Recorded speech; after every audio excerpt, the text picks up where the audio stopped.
بسم اللہ الرحمن الرحیم۔ نبی کریم صلی اللہ علیہ وآلہ وسلم نے ارشاد فرمایا، احد پہاڑ ہم سے محبت رکھتا ہے اور ہم اس سے محبت رکھتے ہیں۔ پہاڑ احد، مٹی پتھر کا بنا ہوا پہاڑ، یعنی محبت کرتا ہے۔ اب دیکھیے کہ اس کا نام بھی ہے، اس کی ایک اپنی آئیڈینٹی ہے، اور وہ نبی کریم صلی اللہ علیہ وآلہ وسلم سے محبت کرتا ہے، تو اس کا مطلب ہے کہ پہاڑوں کی بھی اپنی آئیڈینٹی ہے، ان کا وجود ہے، وہ بھی اپنی ایک زندگی جیتے ہیں۔ ناظرین، اگر ہم احد کے پہاڑ سے پوچھیں کہ بتا اے احد کے پہاڑ، تو نے کیا کیا دیکھا؟ اگر پہاڑ کو زبان مل جائے اور وہ وہاں پہ اپنی زبان میں بتائے تو کیا وہ خوبصورت بتائے گا؟ وہ یہ بتائے گا کہ وہ دن تھا جب نبی کریم صلی اللہ علیہ وآلہ وسلم اونٹ پر بیٹھے ہوئے مدینہ منورہ تشریف لائے تھے، اور میں نے بچپن میں بھی ان کو دیکھا تھا، وہ یہاں پر تشریف لائے تھے۔ پھر وہ اپنے ایک ساتھی کے ہمراہ یہاں تشریف لائے تھے، سفید اونٹنی پہ سوار، اور یہاں پر ان کا استقبال ہوا تھا، اور وہ بڑے پیارے اور خوبصورت اور اتنی عظیم ہستی ہیں کہ آج بھی ان کی صورت میرے دل میں بسی ہوئی ہے۔ وہ احد کا پہاڑ کیا بتائے گا؟ وہ بتائے گا کہ ایک دن ایسا بھی آیا تھا جب یہاں میرے دامن میں یہاں پر غزوہ احد ہوا تھا، تو میرے پیارے نبی صلی اللہ علیہ وسلم نے میرے نام پر اس غزوہ کو نام دیا تھا۔ میرے رسول اللہ کو میرا نام اتنا پسند تھا۔ میں نے اپنی آنکھوں سے دیکھا تھا کہ 70 کے قریب رسول اللہ صلی اللہ علیہ وسلم کے صحابہ کرام شہید ہو گئے تھے۔ میں نے اپنی آنکھوں سے دیکھا تھا کہ سامنے وہ چھوٹی پہاڑی جبل روما پہ جب تیر انداز کھڑے کیے تھے رسول اللہ صلی اللہ علیہ وسلم نے، تو ان کو منع فرمایا تھا کہ جب تک میں حکم نہ دوں نیچے مت اترنا، بے شک ہم کاٹ دیے جائیں، ہم ہاریں ہم جیتیں، تم نہ اترنا۔ تو ان میں سے بہت سارے نیچے اتر گئے تھے، تو کتنا نقصان اٹھانا پڑا تھا۔ میں نے وہ دن بھی دیکھا کہ جب صحابہ اکرام میں سے نبی کریم صلی اللہ علیہ وآلہ وسلم کے پیارے چچا سیدنا حمزہ رضی اللہ عنہ کو جب شہید کیا گیا، تو وہ تو میرے سامنے ابھی بھی موجود ہیں، میرے سامنے ان کو دفن کیا گیا تھا۔ اس مدینہ کو میں نے اپنی آنکھوں کے سامنے پھلتے پھولتے دیکھا، اس کو اور ہرا بھرا، اور میرے پیارے نبی کریم صلی اللہ علیہ وآلہ وسلم کی مسجد نبی کو بڑا ہوتے ہوئے دیکھا، اور میری آنکھوں کے سامنے تم لوگ بھی تو آتے ہو، آ کے مجھے بھی دیکھ کے جاتے ہو، تم مجھے دیکھتے ہو، میں تمہیں دیکھتا ہوں، اور یہ سلسلہ قیامت تک چلتا رہے گا۔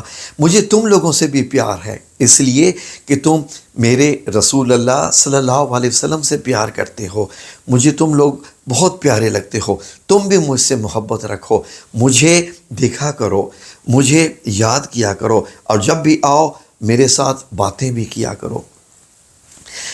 میرا ایک دوست بھی ہے، وہ مکہ المکرمہ میں ہے، اس کا نام جبل ابو قبیس ہے۔ اسی پہاڑی پہ تو کھڑے ہو کے نبی کریم صلی اللہ علیہ وآلہ وسلم نے چاند کے 2 ٹکڑے کیے تھے۔ وہ بہت عرصے سے کافی تکلیف میں ہے۔ آپ کو معلوم ہے اس کو کیا تکلیف ہے؟ وہ کہتا ہے کہ میرے اوپر بادشاہوں نے بڑے بڑے محلات بنا دیے ہیں، میری آئیڈینٹی کو ہی کھو دیا ہے، لوگ مجھے دیکھنا چاہتے ہیں، میں دکھائی ہی نہیں دیتا۔ جب وہ حرم میں سے کھڑے ہو کے دیکھتے ہیں تو ان کو تو ایک محل دکھائی دیتا ہے، میں دکھائی نہیں دیتا۔ میرے اوپر بہت وزن ہے، میں تو خود بھی پتھر کا ہوں، لیکن مجھ سے زیادہ پتھر کا انہوں نے محل میرے اوپر بنا دیا ہے، جو میرے لیے بڑا تکلیف کا باعث ہے۔ میری اپنی آئیڈینٹی تو کھو گئی، میری ایک اپنی شکل و صورت تھی، میرے اوپر نبی کریم صلی اللہ علیہ وآلہ وسلم نے اپنے مبارک پاؤں رکھے تھے، وہ پاؤں مجھے بڑے عزیز ہیں، ان پاؤں کے اوپر انہوں نے یہ محل بنا دیے، اور پتہ نہیں کیا کیا کر دیں گے۔ میرے باقی دوست بھی ہیں، جی، جو میرا باقی دوست جو جبل نور ہے، آپ کو معلوم ہے نا، غار حرا جہاں پر ہے، تو وہ اس کی بھی شکل کو تبدیل کر رہے ہیں، لیکن اس کی شکل کو تبدیل نہیں کر سکیں گے، اس لیے کہ اس کی خاص نشانی وہ غار ہی ہے، اس کو نہیں مٹا سکتے۔ میرا ایک اور دوست بھی ہے، وہ غار ثور ہے جس میں اوپر، آپ کو معلوم ہے، جو ثور کا پہاڑ ہے، اس سے بھی محبت رکھو۔ وہاں بھی میرے نبی کریم صلی اللہ علیہ وسلم نے وہاں بھی قیام کیا تھا، جس کا ذکر قرآن کریم میں بھی آیا ہوا ہے۔ تو ہم سب نشانیاں ہیں اب اپنے پیارے نبی کریم صلی اللہ علیہ وآلہ وسلم کی۔ کیا یہ پہاڑ ایسے ہی باتیں کرے گا؟ میں نے ناظرین بچپن میں ایک نشید سنی تھی، جو کہ نشید کا نام جس نے تھی، اس کا تو نام میں آپ کو نہیں بتا رہا، ایڈورٹائز نہ کہیں ہو جائے، لیکن آپ جا کے سرچ کر لیجئے گوگل میں، اس کا نام ہے او ماؤنٹین آف مکہ، اے مکہ کے پہاڑ، اے مکہ کے پہاڑوں۔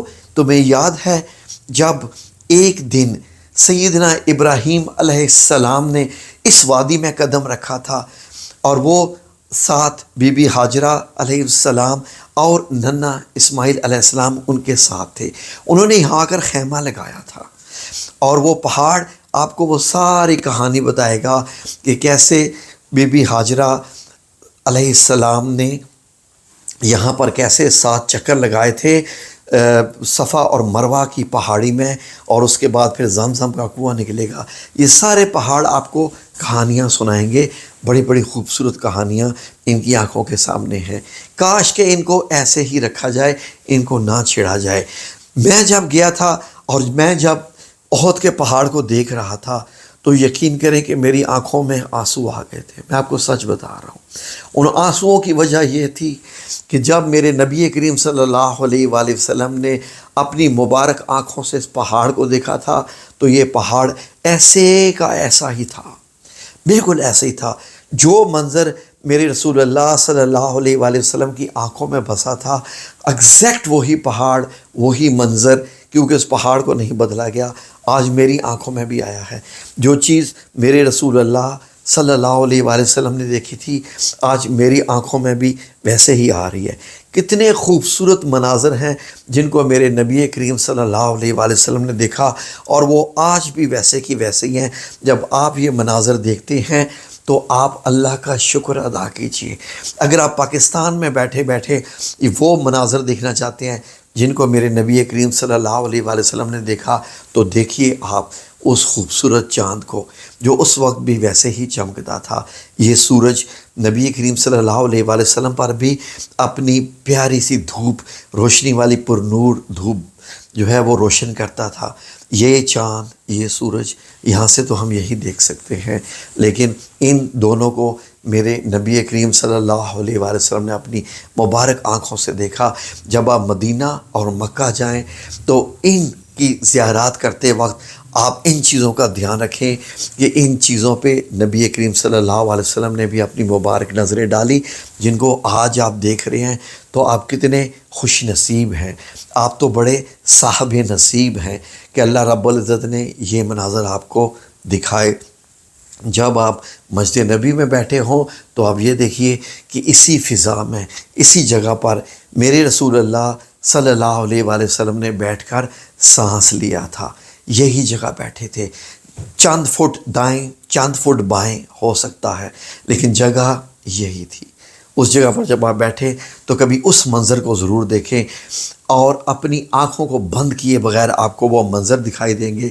جیسے ہی آپ اپنے ذہن کو اس چیز کی طرف دوڑائیں گے کہ یہاں پر کون کون بیٹھا تھا، کیسے بیٹھا ہوا تھا، یہ وہ حجرات جہاں پر اب روضہ رسول صلی اللہ علیہ وآلہ وسلم گنبد خضرا ہے، اس کے نیچے وہ آج بھی تو موجود ہیں اپنے 2 ہمراہ خوبصورت ساتھیوں کے ساتھ، آج بھی تو موجود ہیں۔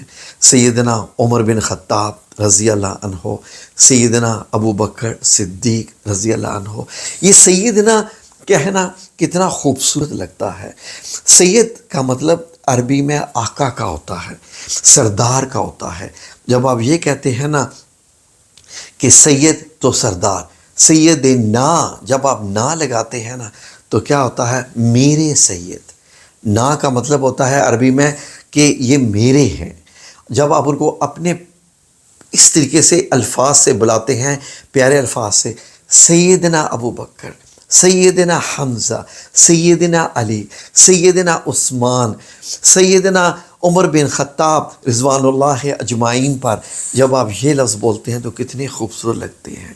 یا سیدی، اے میرے پیارے آقا، سیدنا، جزاکم اللہ خیر۔